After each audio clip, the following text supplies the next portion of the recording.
오늘이 6.25 전쟁이 난 지가 67주년이 됩니다. 참 오래 시간이 지났죠. 저는 어저께 KBS에서 이디오피아 군인들이 우리나라에 와서 전쟁을 하고, 물론 전사한 분도 있지만은 고국에 돌아가셔서 생존해 계신 분들이 계시더라고요.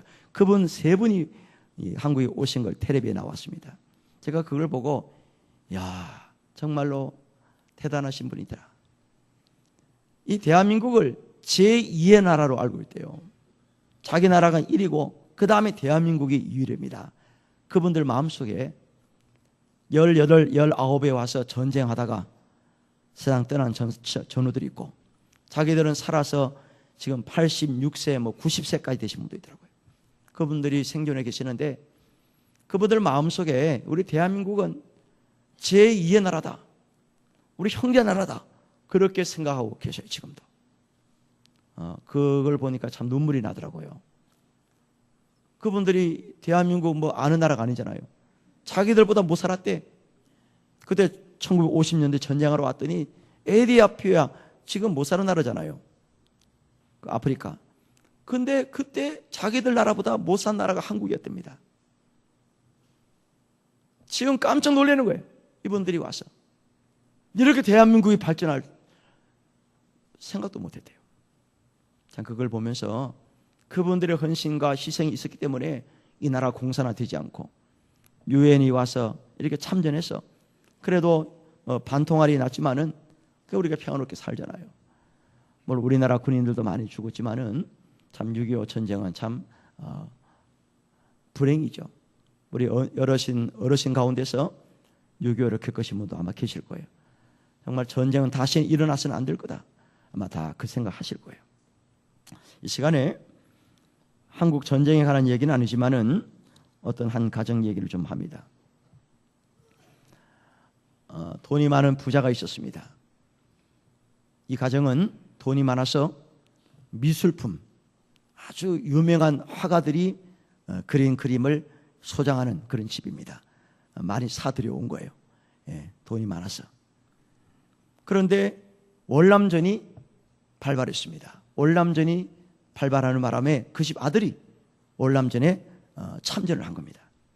참전해서 전쟁하다가 그 아들이 죽었습니다. 전사를 한 거예요. 부모 마음에, 아버지 마음에 얼마나 아픕니까? 슬픔이에요.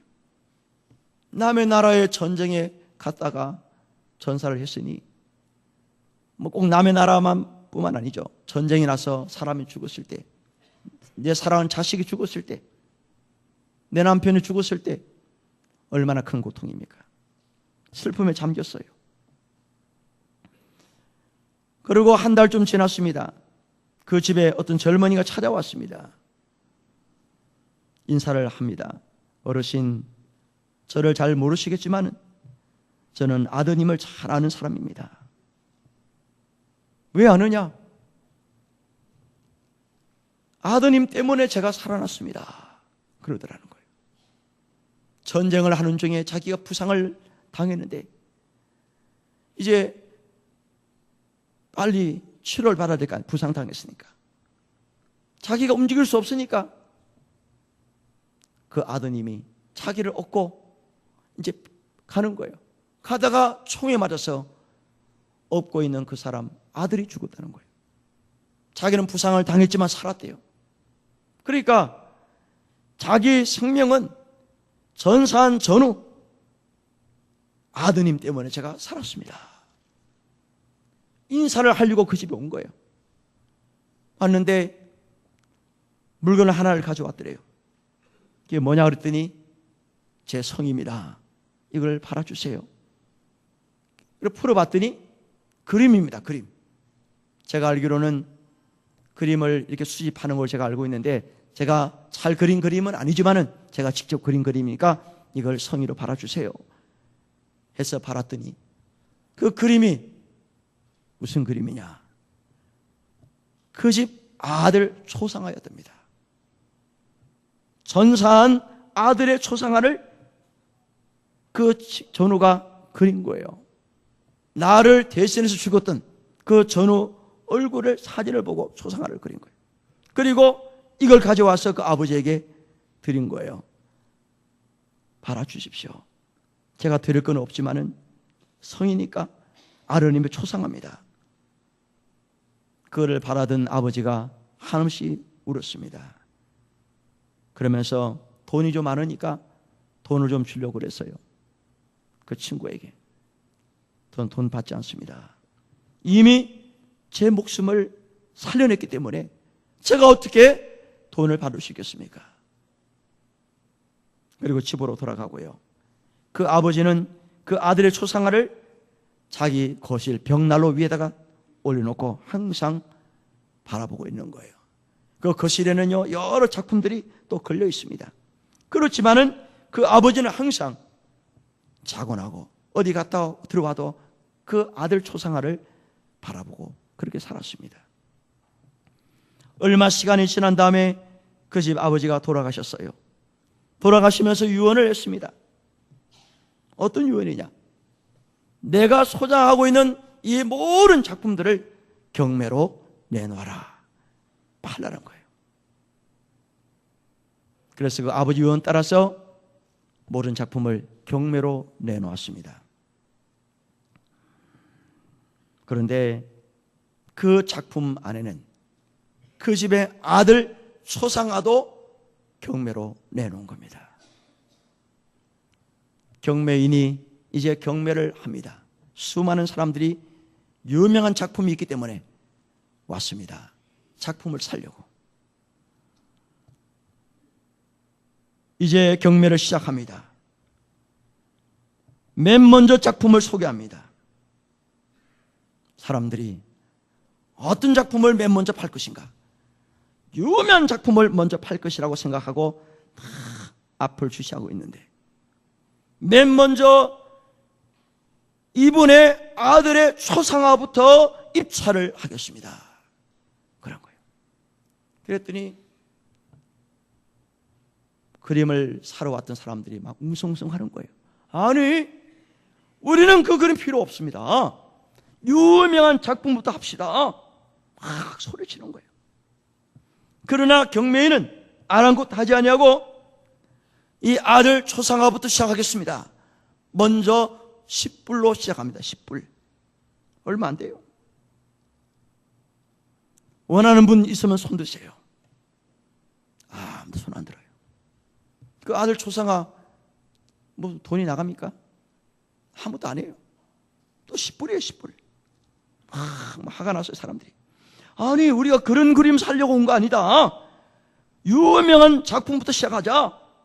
소리치는 거예요. 그러나 경매인은 아랑곳하지 않습니다.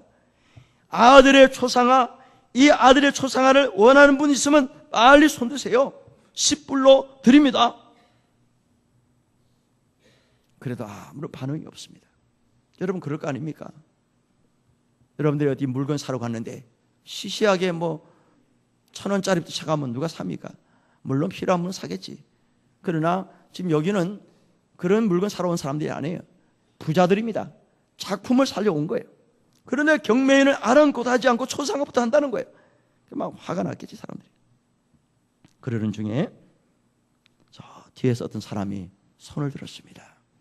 제가 그분의 아들 초상화를 10불에 사겠습니다. 10불에 그 아들 초상화 경매를 받은 거예요. 자, 이제 끝났으니까 또 다른 작품 이제 합시다. 이제 소리치는 거예요. 그런데 경매인이 그 의사봉을 딱 내려놓는 거예요. 미안하지만 오늘 경매는 끝났습니다. 아니, 다른 작품 어떡하고 끝나다니. 그래도 경매인은 끝났다고 신호를 보내는 거예요. 거기 왔던 사람들이 막 난리를 칠 거 아니에요. 그때 경매인이 얘기를 합니다. 그분이 유언을 하기를 아들 초상화를 맨 먼저 경매 붙이고 그 아들 초상화를 사는 사람에게 이 나머지 모든 작품들을 다 주십시오. 다 소유하도록 그렇게 유언을 해놓은 거예요. 그러면은 그 작품은 누가 가져간 거예요? 그 집에 정원사였던 사람이 10불을 주고 산 거예요. 아무도 안 사가니까 10불을 준 사람이 누구냐? 그 부잣집에 정원사로 일했던 관리인이 그 초상화를 사게 되었고, 결국 그 집의 주인의 유언에 따라서 그 작품 모두를 이 관리인이 소유하게 됐다. 그런 얘기입니다. 참 기막힌 일 아닙니까? 아버지는 월남전에서 전사한 아들을 너무나 사랑했어요. 너무나 아끼고 사랑하기 때문에 아들의 초상화를 경매로 사는 사람에게 자신이 소유하고 있는 모든 작품들을 다 주고 싶었던 거예요. 고가의 미술 작품을 다 주어도 아깝지가 않았던 겁니다. 아들의 초상화가 더 귀하고 소중했다, 그 이야기입니다. 그 아버지에게는 그 아들이 전부였다는 겁니다. 전부였는데 전사를 하는 바람에 다시는 만날 수 없기 때문에 그 아들 초상화만큼이라도 이 아들 전부다. 그래서 그 작품을 사는 사람에게 나 모든 재산을 다 주었겠다, 줘야 되겠다, 그렇게 결정한 거예요. 사랑하는 성도 여러분, 우리 하나님도 똑같습니다. 저와 여러분을 너무나 아끼고 사랑하셨기 때문에 그 아들 독생자 예수 그리스도를 이 땅에 보내주신 겁니다. 보내주신 거로 그치지 아니하시고 고통의 십자가를 지게 하셨고 죽게 하신 다음에 부활을 하게 하셨고 그 예수 그리스도를 믿는 자에게는 영생을 우리에게 허락해 주셨다는 겁니다. 그 아버지가 아들의 초상화를 사는 그 사람에게는 모든 것을 다 주는 것처럼 예수 그리스도를 믿는 사람에게는 하나님께서 예배하신 모든 것을 다 주신다는 것을 성경을 통해서 우리에게 말씀하고 있습니다. 믿으시면 아멘 하십시오. 원래 우리 인간은 하나님과 사이좋게 지내게 창조되었습니다.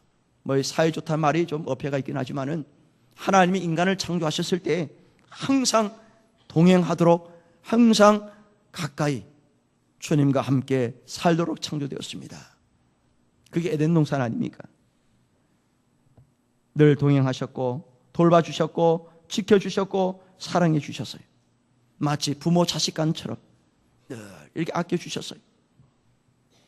그런데 어느 날 사단이 와서 사람들을 유혹하는 바람에 죄를 짓고 말았습니다. 선악을 알게 하는 나무 실과를 따먹지 말라고 그랬는데 마귀가 와서 자꾸 유혹을 하니까 그 유혹에 빠져서 하나님의 명령을 어겼습니다. 그때부터 인간에게 죄가 들어온 겁니다. 죄가 들어왔습니다. 인간과 하나님 사이가 관계가 소원해지기 시작한 거예요.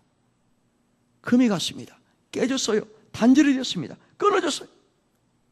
하나님과 인간 사이가 멀어지고 나니까 인간에게는 뭐가 생기느냐? 죄악이 점점점 왕성해지는 겁니다. 하나님과 멀리 하다 보니까 점점 인간 마음속에는 죄로 가득하게 흘러넘치게 됩니다. 죄악이 관영되더라 라고 말합니다. 타락하게 되고요, 하나님 없이 살아보려고 사람들은 애를 씁니다. 하는 일들이 죄악이고 생각하는 것이 악하고요, 모든 것이 점점 갈수록 악해져 가고 있었습니다. 만일 여러분 가운데서 부모님과 갈등이 생겨서 가출을 했다고 생각해 보세요. 우리 부모님은 도대체가 나를 전혀 이해하지 못해. 나는 오늘부터 집을 나간다. 내가 알아서 이제 생활할 거야. 내가 알아서 공부도 하고 돈도 벌고 나 앞으로 성공할 거야. 그렇게 해서 집을 나갔습니다. 10년 동안 알바를 하고 여기저기 다니면서 막노동도 하고 나름대로 공부도 하고 나쁜 짓은 하지 않았지만은 참 그래도 열심히 살았습니다. 훌륭한 사람이 된 거예요. 훌륭한 사람이 되었다고 하지만은 그 사람은 부모 앞에서는 죄인입니다. 집을 나가서 산 10년 동안 하루하루 생활 전부가 부모에게 죄를 지은 거예요. 인간이 하나님을 떠나서 사는 것 자체가 죄라고 했습니다. 하나님을 알지 못하는 것이 죄라고 그랬어요. 무슨 살인죄를 지고 도둑질을 하고 사기를 치고 그 죄도 죄가 될 수 있지만은 성경이 말하는 죄가 뭐냐? 하나님 없이 하나님 떠나서 멀리하는 그 자체가 죄라고 말하고 있습니다. 성경에서 말합니다. 이사야 53장 6절에 우리는 다 양 같아서 그릇 행하여 각기 제 길로 갔다고 그랬습니다. 양이라는 동물은 목자가 조금만 방치하면은 엉뚱한 곳으로 갑니다. 한 마리가 가게 되면 다 따라가요. 그 양만 보고 따라가는 겁니다. 그 길이 위험하면 위험해지는 거예요. 그 길이 바른 길이면 괜찮지만은 위험한 길로 가게 되면 그 모든 양들은 위험에 빠지게 되는 거예요. 마치 어린아이가 부모의 손을 잡고 가다가 엄마 손이 싫은 거예요. 아빠 손이 싫어요. 그래서 손을 뿌리칩니다. 자기가 가겠다는 거예요. 애들은 앞만 보고 달려갑니다. 손 뿌리치고 막 달려가다 보니까 아이가 금방 없어져 버려요. 뒤도 안 돌아봅니다, 애들은. 그래서 나중에 미아가 되는 수가 있고요. 가다가 넘어지고 깨지고 얼굴 까지고 말이에요. 무릎팍 깨지고 손바닥 까지고 그러잖아요.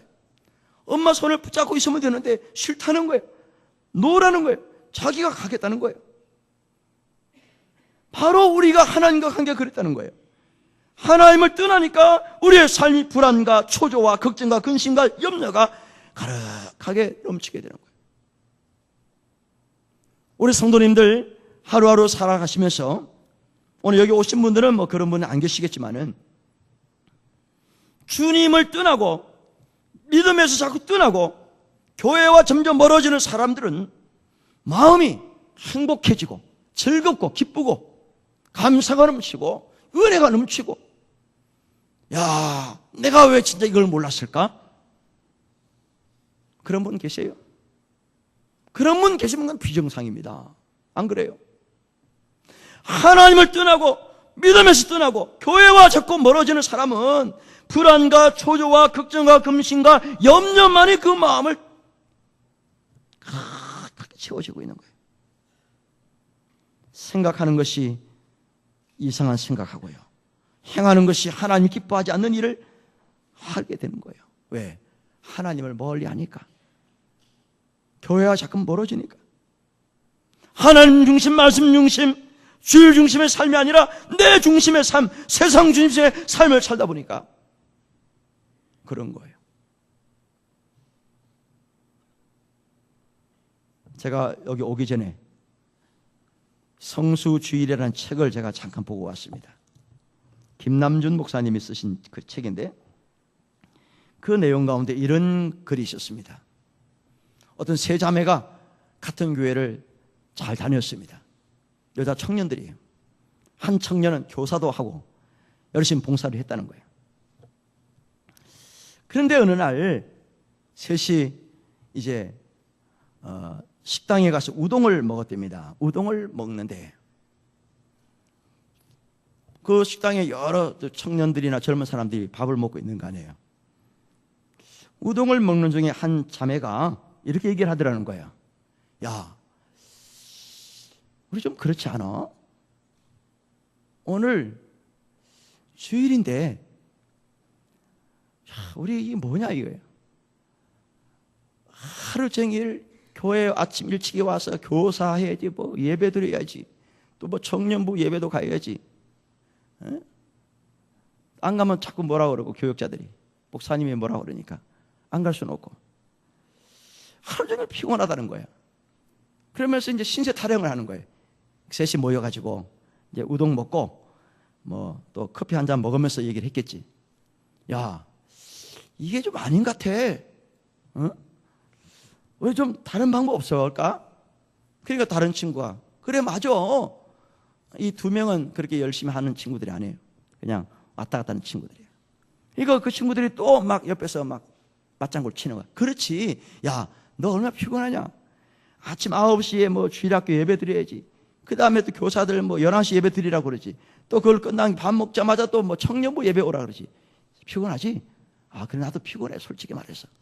나 그냥 뭐 우리 엄마 아빠가 또 안 하면 또 뭐라 그러니까 할 수 없이 하는 거야. 옆에서 또 믿음 약한 청년들이 자꾸 바람을 넣는 거야. 야, 그게 다 아니잖아. 신앙생활이 그게 다 아니잖아. 주일날 그거 좀 놀 수도 있고 안 갈 수도 있는 거고 조금 뭐 딴 데 갈 수 있잖아.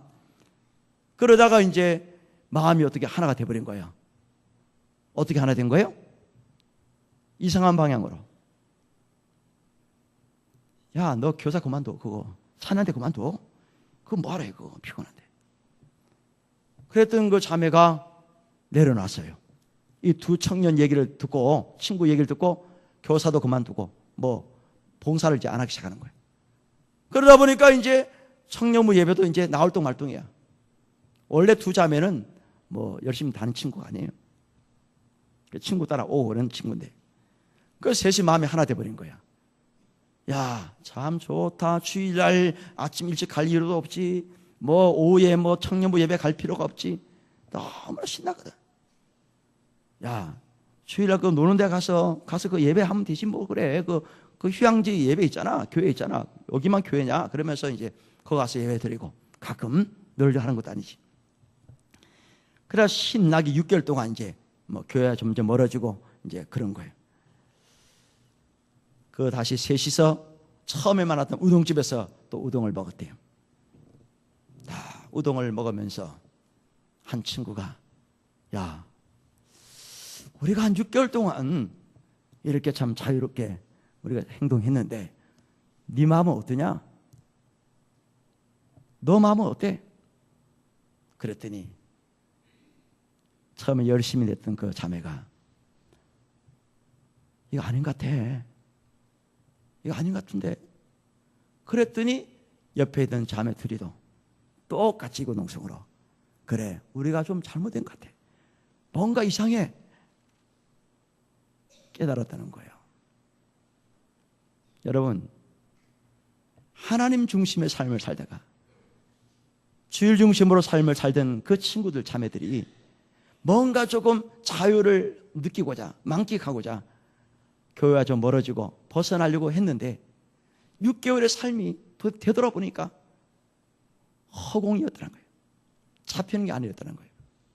그게 참다운 기쁨과 평안이 없더라는 거예요. 그래서 다시 그들이 회개하고 다시 주께로 돌아왔던 이야기를 그 책에서 쓰더라고요. 여러분, 우리가 하나님과 멀어지고 교회와 멀어지고 믿음과 점점 멀어지게 되면은 우리의 삶이 기쁘고 즐겁고 행복하고 아유 이제 뭐 걸리는 것도 없어. 나는 어제 저축되는 것도 없어. 얽매는 것도 없어. 자유야 자유.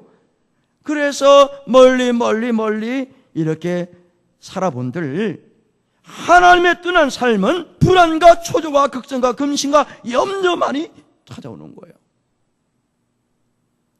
엄마가 잠깐 슈퍼에 가서 물건을 사러 갔는데 아이가 깨어났습니다. 자다가 엄마가 안 보이는 거예요. 엄마! 그래서 엄마가 없어. 옆방에서 뛰어와가지고 그 아이 손에다가 장난감을 쥐어, 야야야 엄마 와 금방 와.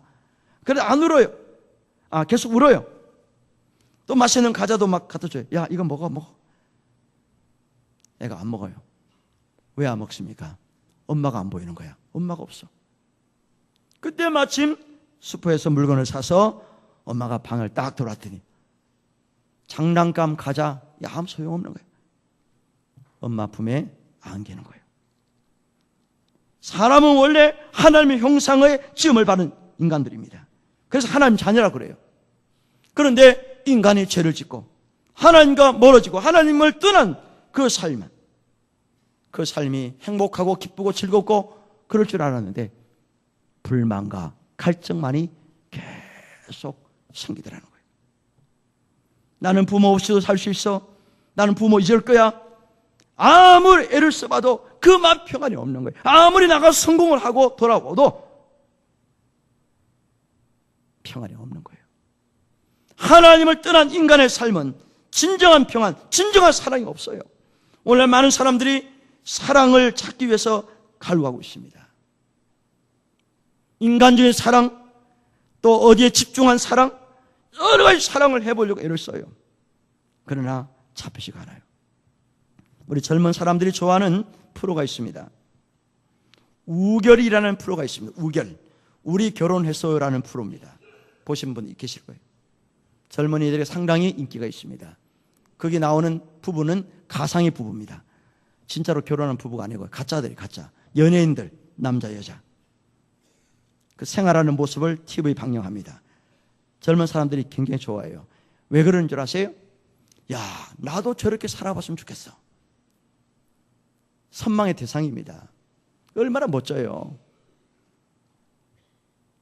이미 결혼하신 우리 어르신들도 그 프로를 보신 분 계실 거예요. 그러면서 야, 다시 내가 다음에 결혼하면 저렇게 살았으면 좋겠어. 그런 마음이 들거든요. 그러나 그런 가상의 부부입니다. 그렇게 살면 좋겠지만은 그렇게 되지 않습니다. 그러죠. 모두가 사랑을 받는 것 같고 사랑을 하는 것 같지만은 사실은 사랑의 갈증을 다 가지고 있는 것이 우리 사람들입니다. 미국 사람들이요, 참 스킨십을 자주 해요. 사랑한다, 사랑한다. 그냥 만나면 그냥 부둥켜 안고 막 키스하고 그래요. 그냥 말끝마다 사랑한다는 거예요. 그런데 세계에서 가장 이혼율이 높은 나라가 언제 아세요? 미국입니다. 미국. 그렇게 입으로 사랑을 말하면서도 행동하면서도 왜 이혼을 합니까? 부부간의 사랑, 필로스 사랑, 에로스 사랑, 여러 가지 사랑을 하고 있지만은 그 사랑에는 만족이 없더라는 거예요. 만족이 없어요. 채우지 못한다는 거예요. 어떠한 사랑도 인간의 사랑을 메우지 못하는 공백이 있습니다. 공백에 그 마음이 있어요. 그걸 우리가 영혼이라는 영혼.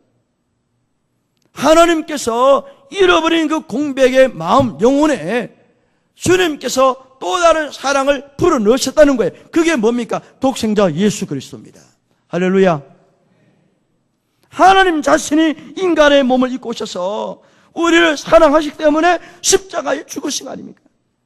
우리 영혼의 갈증을 풀어주고 채워주고 해소해 주시기 위해서 하나님은 특별한 방법을 취하셨는데 그것이 십자가 사랑이에요. 이 사랑을 알지 못하고 깨닫지 못하고 느끼지 못하면은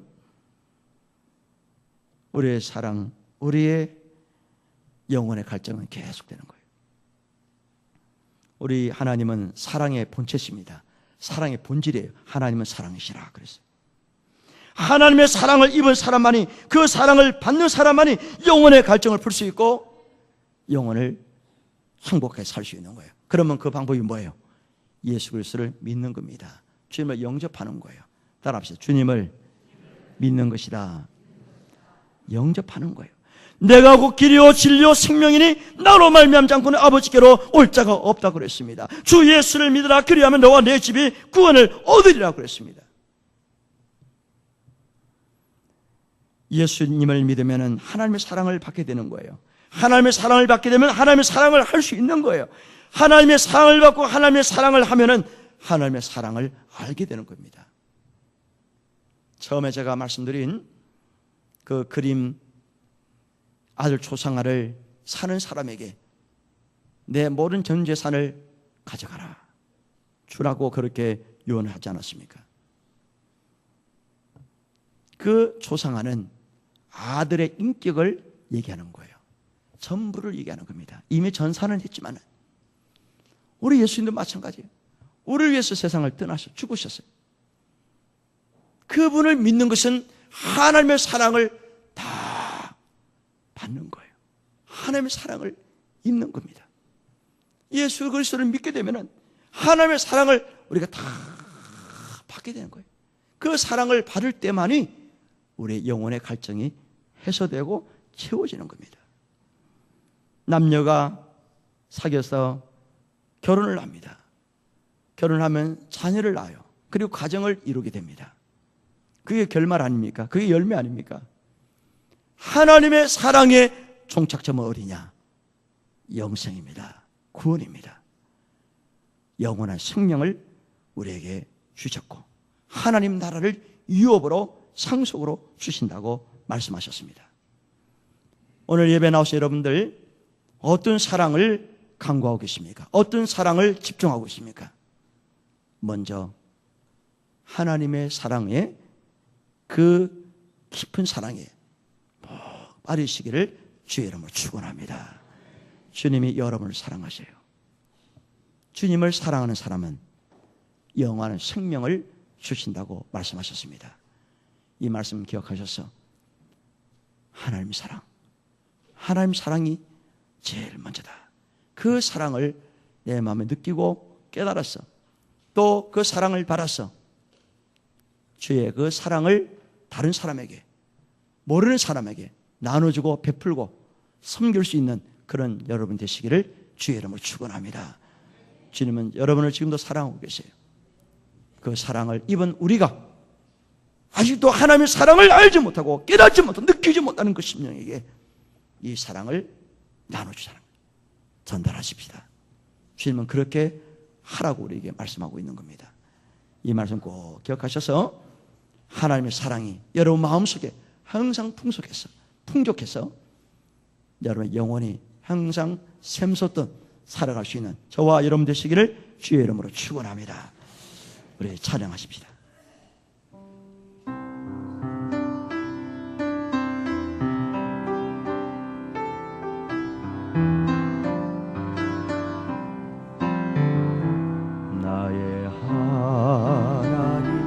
나의 하나님 나와 함께 하신 하나님 주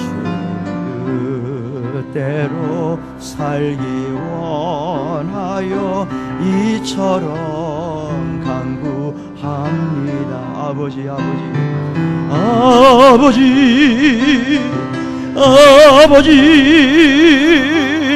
죄인 부르신 아버지 감사합니다.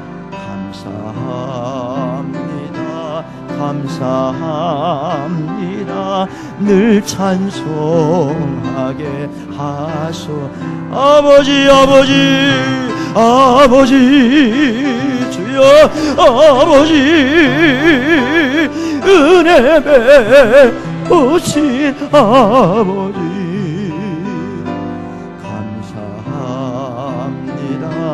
감사합니다. 영광 받아주옵소. 나의 하나님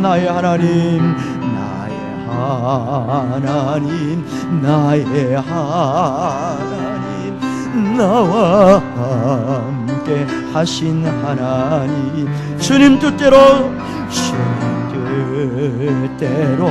살기 원하여 이처럼 간구합니다. 아버지 나를 구하신 아버지 주여 아버지 주님 나를 구하신 아버지 아멘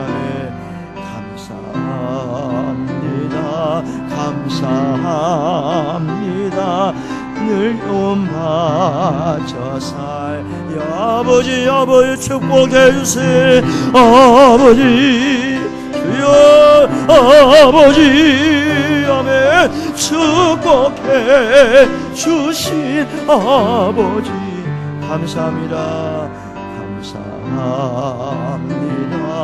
감사합니다. 사명 감당케 약한 나로 강하게 아멘 가난한 날 구하게 눈먼 날 볼 수 주에게 다시 합니다. 약한 나로 강하게 가난한